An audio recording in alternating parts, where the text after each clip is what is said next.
Hi നമസ്കാരം. എല്ലാവർക്കും passion fruit കിച്ചണിലേക്ക് സ്വാഗതം. എല്ലാ കൂട്ടുകാരും സുഖമായിട്ടിരിക്കുന്നു വിശ്വസിക്കുന്നു. ഞാൻ ഇന്ന് വന്നിരിക്കുന്നത് നല്ലൊരു ഓലൻ റെസിപ്പിയുമായിട്ടാണ്. ഓണമൊക്കെ വരികയല്ലേ, അപ്പം നമുക്ക് വ്യത്യസ്തമായിട്ട് ഒരു ഓലൻ തയ്യാറാക്കാം. അപ്പം ഞാനിന്ന് ഓലൻ തയ്യാറാക്കുന്നത് ഓമയ്ക്ക ഉപയോഗിച്ചിട്ടാണ്. സാധാരണ നമ്മൾ കുമ്പളങ്ങ ഉപയോഗിച്ചിട്ടാണ് ഓലൻ തയ്യാറാക്കുന്നത്. അപ്പോൾ ഇന്ന് ഞാൻ ഓമയ്ക്ക ഉപയോഗിച്ചിട്ടാണ് തയ്യാറാക്കുന്നത്. നല്ല ടേസ്റ്റുള്ള ഒരു ഓലനാണ്. അപ്പോൾ ഈ ഓണത്തിന് എല്ലാവരും ഇത് മസ്റ്റായിട്ടൊന്ന് ട്രൈ ചെയ്ത് നോക്കണേ. അപ്പോൾ ശരി, നമുക്ക് ഈ ഓലൻ എങ്ങനെ തയ്യാറാക്കുന്നത് നോക്കാം. ഓലൻ തയ്യാറാക്കാൻ വേണ്ടിയിട്ട് ഒരു അര കപ്പ് അളവിൽ വൻപയർ എടുത്തിട്ടുണ്ട്. ചുവന്ന വൻപയർ വേണം ഓലൻ തയ്യാറാക്കാൻ വേണ്ടിയിട്ട് എടുക്കാൻ. വെള്ള കളറിലുള്ള വൻപയർ കിട്ടും, അതുകൊണ്ട് നമ്മൾ ഓലൻ തയ്യാറാക്കിയാൽ ടേസ്റ്റ് ഉണ്ടാവത്തില്ല, അതുകൊണ്ടാണ്. ഇനി നമുക്ക് ഒരു കുക്കറിലോട്ട് കഴുകി വൃത്തിയാക്കി വെച്ചിരിക്കുന്ന ഈ വൻപയർ ഇട്ട് കൊടുക്കാം. ഇനി ആ കപ്പിനകത്തോട്ട് ഒരു 1.25 കപ്പ് അളവിൽ വെള്ളം കൂടി ഒഴിച്ചു കൊടുത്തിട്ട് നന്നായിട്ടൊന്ന് വേവിച്ചെടുക്കണം. ഒരു 5 വിസിൽ വരുന്നിടം വരെ നമുക്ക് ഈ വൻപയറൊന്ന് വേവിച്ചെടുക്കാം. അപ്പോൾ കുതിർത്തെടുത്തിരിക്കുന്ന വൻപയറാണെങ്കിൽ പെട്ടെന്ന് തന്നെ വെന്ത് കിട്ടും. ഇപ്പോൾ കുതിർക്കാത്ത വൻപയറാണ് ഞാനിപ്പോൾ ഇട്ട് കൊടുത്തിരിക്കുന്നത്.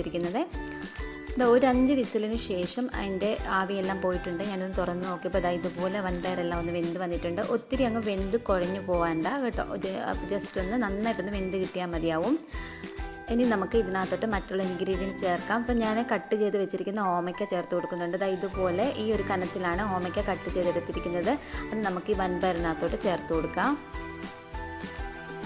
ഇനി നമുക്ക് ഇതിനകത്തോട്ട് എരിവിന് ആവശ്യമായിട്ടുള്ള പച്ചമുളകാണ് ചേർത്ത് കൊടുക്കുന്നത്. അപ്പോൾ വേറെ എരിവൊന്നും നമ്മളിതിനകത്ത് ചേർക്കുന്നില്ല. അപ്പോൾ അതിനനുസരിച്ചിട്ടുള്ള മുളക് ചേർത്ത് കൊടുക്കാം. ഞാനൊരു 3 പച്ചമുളക് നീളത്തിൽ കീറിയത് ചേർത്ത് കൊടുക്കുന്നുണ്ട്. അപ്പോൾ നിങ്ങളുടെ എരിവിന് ആവശ്യമായിട്ടുള്ള ചേർത്ത് കൊടുക്കാം.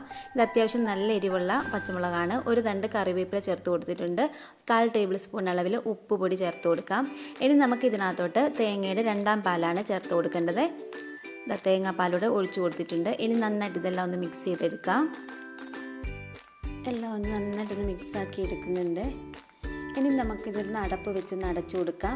കുക്കറിൻ്റെ അടപ്പ് വെച്ചിട്ട് അടച്ചു വെച്ച് കൊടുക്കല്ലേ, വിസിലൊന്നും വരാൻ പാടില്ല. അങ്ങനെ വേവിച്ച് എടുത്താൽ നമ്മളിട്ട് വെച്ചിരുന്ന ഓമയ്ക്ക മൊത്തം വെന്ത് കുഴഞ്ഞു പോകും. അങ്ങനെ അത്രയും നന്നായിട്ട് വെന്ത് പോകേണ്ട കാര്യമില്ല കേട്ടോ. ഒന്ന് നന്നായിട്ടൊന്ന് വെന്ത് കിട്ടിയാൽ മതിയാവും. നിൽക്കുമ്പോൾ നന്നായിട്ടൊന്ന് ഞെക്ക് കൊള്ളണം. ആ ഒരു അവസ്ഥയിലാവണം ആ ഓമയ്ക്ക കേട്ടോ വെന്ത് വരാനായിട്ട്. ഒരു 2 മിനിറ്റ് കൂടെ ഞാൻ ഒന്നുകൂടെ ഒന്ന് അടച്ച് വെച്ചിട്ടൊന്ന് വേവിക്കുന്നുണ്ട്.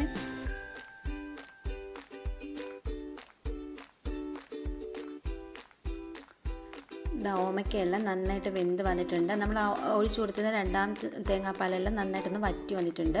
ഇനി നമുക്ക് ഫ്ലെയിം ലോയിലാക്കിയിടാം. അതിനുശേഷം നമ്മൾ എടുത്ത് വെച്ചിരുന്ന 1ാം തേങ്ങാപ്പാൽ ഒഴിച്ചു കൊടുക്കാം. തേങ്ങയുടെ 1ാം പാൽ എടുത്ത് വെച്ചിരുന്നതാണ്. നല്ല തിക്കായിട്ടുള്ള തേങ്ങാപ്പാലാണ്, അത് ചേർത്ത് കൊടുക്കാം. തേങ്ങാപ്പാൽ ചേർത്ത് കൊടുത്തു കഴിഞ്ഞ് ഇനി തിളപ്പിക്കാൻ പാടില്ല. ഫ്ലെയിം അങ്ങ് ഓഫ് ആക്കിയേക്കണേ.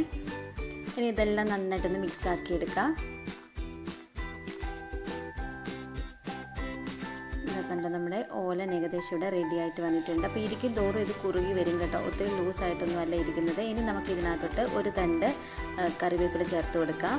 1 ടേബിൾ സ്പൂൺ അളവിൽ നല്ല പച്ച വെളിച്ചെണ്ണയോട് ചേർത്ത് കൊടുത്തിട്ട് നന്നായിട്ടൊന്ന് ഇളക്കിയെടുക്കാം. നല്ല മണം വരുന്നുണ്ട് കേട്ടോ.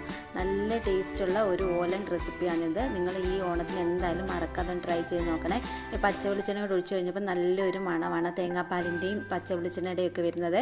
അപ്പം നമ്മുടെ ഓലൻ ഇവിടെ റെഡി ആയിട്ടുണ്ട്. പച്ച വെളിച്ചെണ്ണ ഒഴിച്ചതിന് ശേഷം നന്നായിട്ട് അടച്ചു വെച്ചേക്കണേ.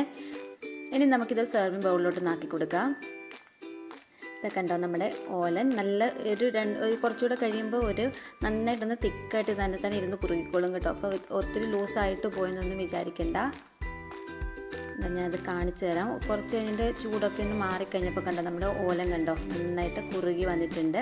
അപ്പോൾ എല്ലാവരും ഒന്ന് മറക്കാതെ ട്രൈ ചെയ്ത് നോക്കണേ. ട്രൈ ചെയ്ത് നോക്കിയിട്ട് ഫീഡ്ബാക്ക് കമൻറ്റ് ബോക്സിൽ അറിയിക്കാൻ മറക്കല്ലേ. Thank you.